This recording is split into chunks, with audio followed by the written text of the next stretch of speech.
hip hinging can be incorporated into so many of the Pilates exercises, but I wanted to show you 3 of my favorites. So this first one is knee stretches. We have one heavy spring or one red spring on here. The stopper is at the 1 position or the closest position to the foot end, as is the gear bar, if you have a gear bar. So we're gonna have the hands on the foot bar nice and wide, feet against the shoulder rests, and we want to have the trunk or the spine in neutral. So we're going to keep the bum at a little bit of a hover over the heels, sit bones nice and wide here. We're gonna press back. Think of letting those sit bones come together, maintaining neutral spine, not going into any sort of extension, and then coming back in. So a little bit of shoulder support. We don't want to sink down, keeping that little lift in and out. And once your client has a good handle on that, or once you have a good handle on that, knee stretches is really intended to be done with a little bit of speed. So turning on the glutes and then letting them go. So can your client really activate and access that release quickly? So knee stretches can also be done with a little bit of lumbar flexion if that's what you wish, but for me, when I'm doing hinging, I really keep that flat back or that neutral spine. Next, we're gonna go into reverse elephant. I'm not really sure what the name of it is, but that's how it was introduced to me. This is another exercise that I got from Pilates Process. We're gonna drop this gear bar all the way down, move on to 1 half spring or 1 medium spring. Gear bar and stopper stay at 1 and 1. We're gonna grab our platform extender, pop this on. You may wish to use sticky mats here. Generally it is quite safe, so I don't, but if you feel like you wanna take that extra step, feel free to do that. We're gonna have 2 hands down against the shoulder rests. Feet are going to be pressing right into the edges of the platform extender. Drop the knees down to a hover. So we're in this sort of bear crawl position. Same thing goes for the scapula. We're going to make sure we're keeping that neutral position. We're not too retracted there. And we're going to press out. So here we're getting that nice widening of the sit bones, maintaining neutral spine, nice thoracic work here, or sorry, scapulothoracic work. And so a little bit more challenging than knee stretches because you're using so much more core, but allowing that hinging to happen at the same time, right? We don't want to tuck. Great. So if you wanted to make this a little bit easier for your clients, you could also pop the short box here if you find it's too wristy for them. I'll just show you quickly what that looks like.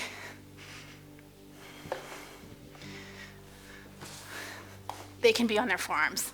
And so this can be a little bit more accessible for your clients in this position. So hover the knees off and then press out from here. And you get the idea with that one. We're gonna move on to semicircle. So I really struggled with whether or not to show this exercise. It is an advanced reformer exercise, so please proceed with caution. I highly recommend you practice this several times on your own before you do this with any sort of clients. I do break this down in my advanced reformer course, so if you want to see more of this one, or if you want to sort of get your head wrapped around this one a little bit more, you can see it there. We're going to pop this foot bar all the way to the top or second from the top. I'm going to show you second from the top, and then I'll show you from the top as well.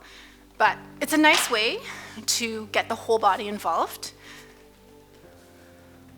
as well as get that hinging aspect that you might be after. So stopper on gear bar, still at 1 and 1. We're going to put on the outside springs, which are the 2 heavy springs or 2 red springs.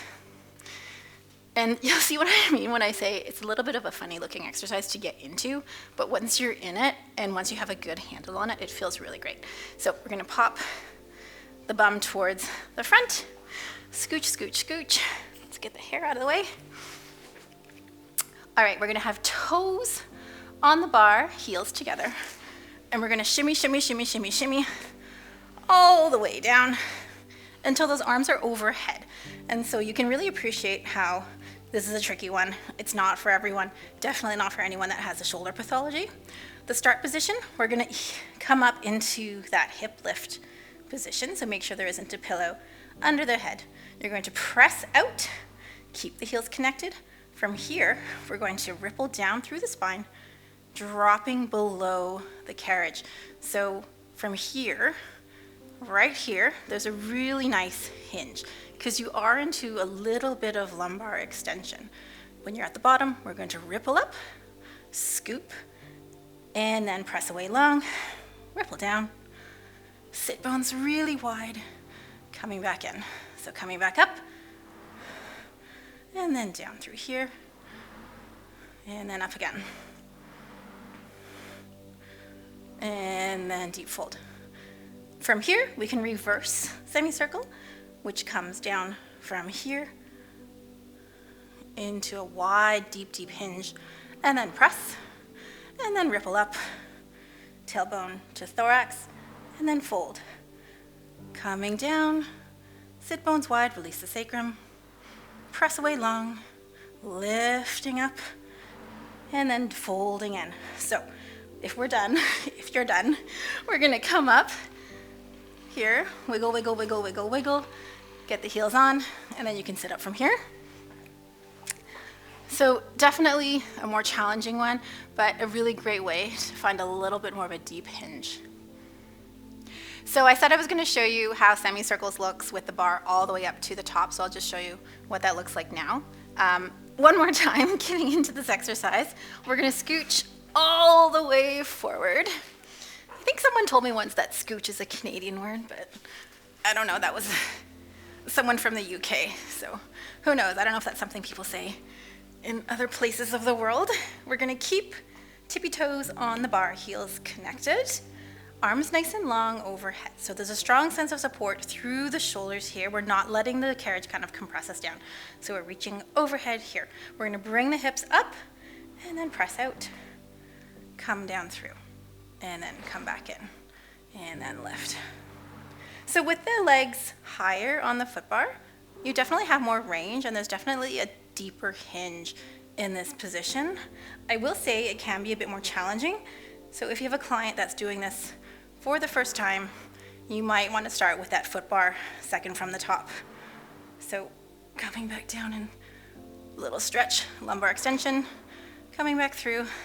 Let's reverse, melting down, deep hinge, release those glutes nice and wide, flappy butt cheeks here, pressing out, lifting up, tailbone up to thorax, deep fold, rounding, and release the tailbone, pressing out, and lifting up. So once again, I strongly recommend doing this a few times yourself before you do it with the client, because it can be really, really awkward. So with the foot bar up, it is a bit more challenging to get into. It's a bit more challenging to work and roll through a little bit more of that hip extension. It can be a little bit more load through the thoracic spine. So once again, if you are going to try this exercise for the first time with somebody, I would definitely have them down second from the top. And then perhaps when they're ready, you can progress them up to the top level, because you're going to get a little bit more range that way, a little bit more challenge. One more thing I should mention, if somebody does have a history of osteoporosis through their spine, definitely would not recommend this one.